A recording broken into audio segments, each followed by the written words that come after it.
You probably suck at course maintenance, but today we're gonna fix that. If you don't suck at course maintenance, please keep watching the video. Thanks.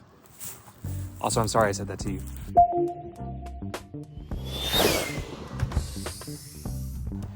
See, a lot of you spend most of your time working on form or putting, but you're not spending a ton of time, if any, on course maintenance and your decision making and the things that actually matter for scoring well in the course. So you're not actually seeing those changes come to fruition in your scores. Take this hole for example. It's 300 feet, everything to the right of those little wooden pylons is out of bounds.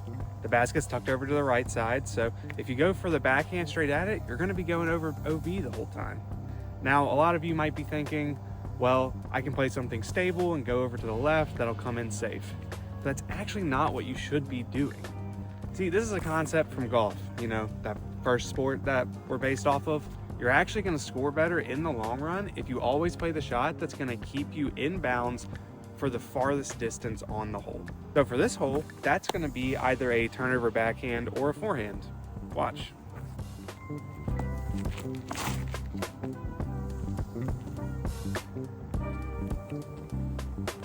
See, that's plenty close to the hole. But let's see what happens if I throw something that's a little too stable.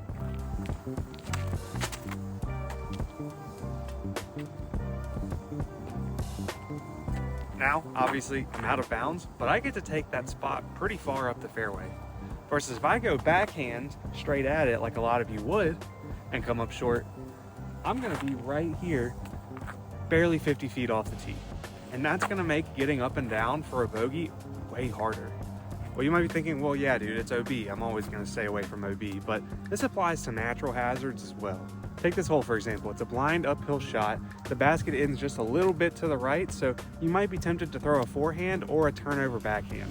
And that can work, but in reality, more times than not, you're gonna end up overturning it or sawing off the forehand and ended up down in the hill towards this water that's over here.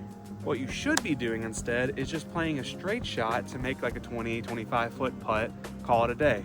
Watch, I'll show you an example.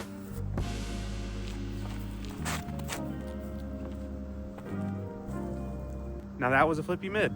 It could have gotten close to the basket, but it actually overturned and we'll show you where that ended up. Versus if I throw something a little straighter, watch what the result is.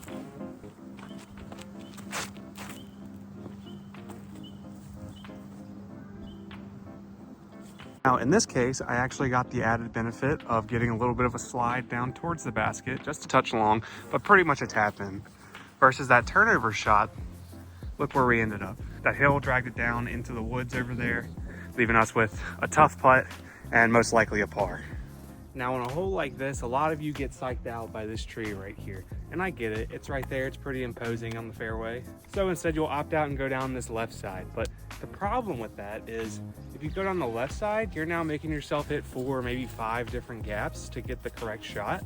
Versus if you go this right side, all you really have to do is beat this first tree and this one on the right side of the fairway all the way down. So you're decreasing the amount of gaps you're having to hit by 2, and in the long run, that's gonna make you score better.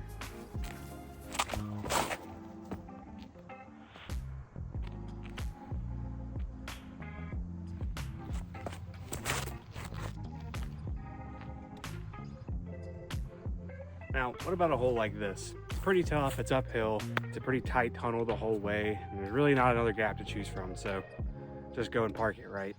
More often than not, people aren't birdieing this hole. You might get 1 or 2 a tournament, but really, is there any point for you to try and birdie this if you're not confident? Not really. You should just be throwing something that you are confident you're gonna land in a safe spot to get up and down for par.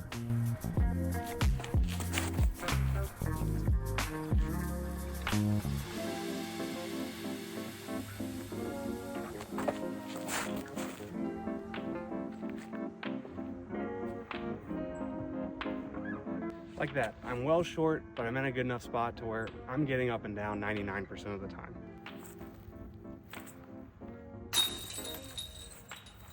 Final tip for you. If you find yourself in a place like this where you've got a skinny gap to the basket and you can try and get up and down for par, this is where you really have to weigh the odds. You might be better off going the skinny gap to get the par, but how often are you gonna hit that shot? How comfortable are you with it? And if you're not very comfortable, you might just need to take your medicine, lay up, maybe make a long putt for par, but more than likely take a bogey. It's tough, it's a hard pill to swallow a lot of times in tournaments, but those are the things that separate you from being top 5 and missing cash.